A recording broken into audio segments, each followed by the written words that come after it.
Hey y'all, Daniel Aaron here, your guide to vibrant living.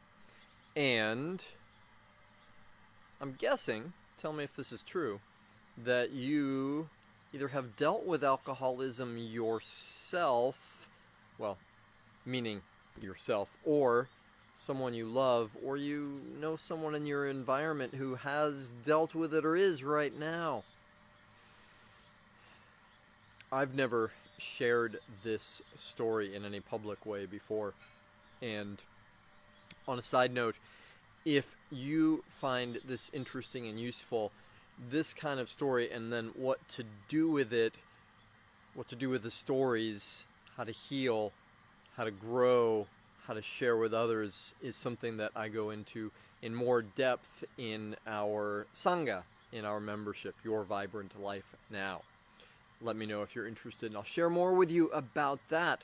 For now, though, I take you back with me to, I don't remember the year. I was early 80s, maybe. I was about 11 years old.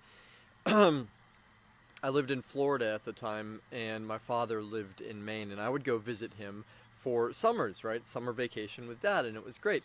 He was worked in a university, so he had time off. It meant that we got to have a lot of time together, and one of the things that we developed over the years was a fun sort of passion for golfing. Now, mind you, golfing was, I didn't have any comparison, but for me it was just a great chance to go out and hang out with my dad. For him, it was also something he could do with me that fit for him in a way where we could have fun. Also, drive around in the golf cart. He could bring a cooler of beer and get soused as we played golf. And, for me, there was nothing weird about that. It was normal because that's just who he was. I had always known him as my beloved father, who also happened to drink every night to the point where he passed out. He was never violent or rude in it. He was just, not there. Anyway, this particular August day, we come back from golfing, like usual, and we're walking up the steps to his house. And we're walking up, not the steps yet, we're walking on the pathway, and the steps to his house, this is in Portland, Maine, were fairly steep brick steps. And as we were walking, just as we got to the steps, he started slowing down. And I remember this really keenly because it was a super hot day. We'd been out all day. I was tired. I had my golf clubs. I was behind him. And he slowed down, and I was feeling impatient, like, what are you doing, Slennel? Just get in the house. It's hot out here. And then he took the first step up and sort of paused there. But still, I didn't really know something was wrong. I just knew that he was going slow, and I wanted to go faster. And then when he got to the second step, that's when somehow I knew that something was wrong.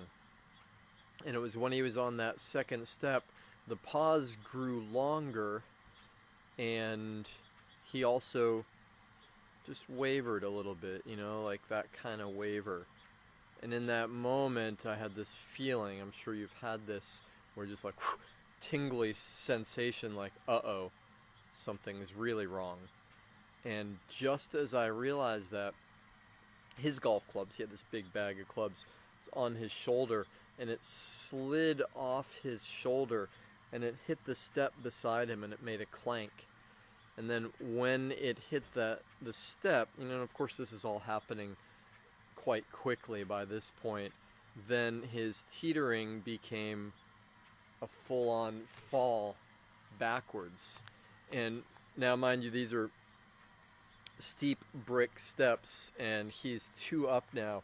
So I'm a good, I don't know, whatever that is, like 2 feet below him, and he starts falling back. And he's a grown man, fairly large man, with his Scotch belly, and I'm an 11-year-old boy at that point, and so he starts falling.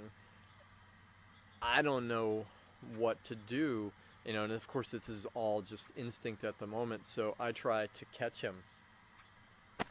I had no chance, right? I try to catch him like I'm gonna hold him up, but there's no way I could hold his weight. I don't think I could hold it even if we'd been on the same level. Plus he has the golf clubs, so it just becomes a ridiculousness. He falls, I try to catch him, and we both fall back. So I'm flat. Next thing I know, I'm flat on my back, and he's laying on top of me, like his full weight laying on top of me. And there's this sort of frozen moment then too, where we stop. There was like the whole panic of the fall, and then we're on the ground flat on our backs. We stop moving, and then in that moment, the clubs in his golf bag slide out. I just remember that, the sound and movement of them sliding out behind us. And then, this is where it got even weirder for me. Then I realize that he's passed out. He's unconscious. Completely unconscious. His glasses had slid off his head. He's unconscious, and I'm laying there underneath him. And this is a bit ridiculous, this part. I can't move. I'm like pinned underneath him. And so I start to move a little bit, and then this is in some ways one of the most horrific parts of me to admit to you, is that the next thing that happened for me is I felt this shame.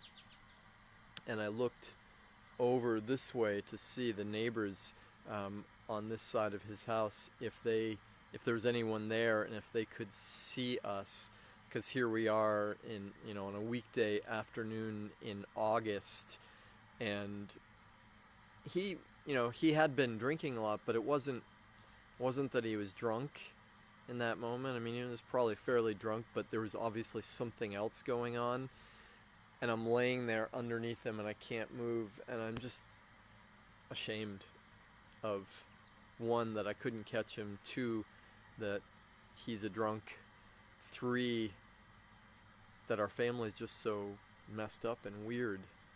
And so I look, and I can't tell if anybody's looking. I look the other way, I can't tell. And by that point, I realize, like, well, what does it matter anyway if anybody's seeing us? And I, finally managed to squiggle myself out from under him, and just then he wakes up. And you got to see, my father is he was a hilarious man. So he wakes up. He's been completely passed out. His head is bleeding now. Blood's running on the sidewalk behind him, and I'm like just getting out from underneath him. And he looks over at me, like, "What are you doing?" to me, and I was like, "You fell." And he's like, "I did not fall. What are you talking about?" And thus then became the sort of hilarious getting ourselves back together and getting in the house. And this was actually the last summer of my father's life, and in the course of the next couple weeks, similar things happened where he fell, just passed out, inexplicably fell. And it was scary, of course, for me.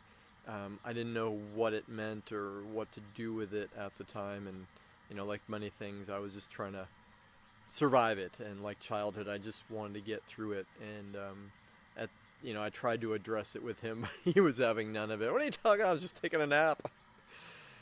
In any case, part of what I learned from that and learned from him is, one, alcohol never helps anything. And well, I certainly haven't spent my life as a teetotaler, and I avoided alcohol for a long time, and then I had my own abuses with alcohol in younger days. I've really grown to an incredible appreciation for the value of being present in our lives, and I've always got more to do to improve my own ability to be present in the midst of emotions and challenges. And I've also learned that for some of us, the longing for connection to spirit, for the truth of who we are, is so strong that if we don't dedicate ourselves to it, if we don't invest ourselves in it, if we don't make it a conscious part of our life, the pull towards some, as one of my astrologer friends put it once, the false roads to God, the pull to those false roads to God is very strong and compelling. And so part of what I learned for myself and with clients and students that have that similar pull, we must stay dedicated to our practice and to our path. All right, there you have it. A strange golfing falling afternoon story. I hope it has been interesting, even better if it's useful. If you got questions, comments, feel free, I will respond. Thank you for your interest and your dedication to your vibrant life. See ya.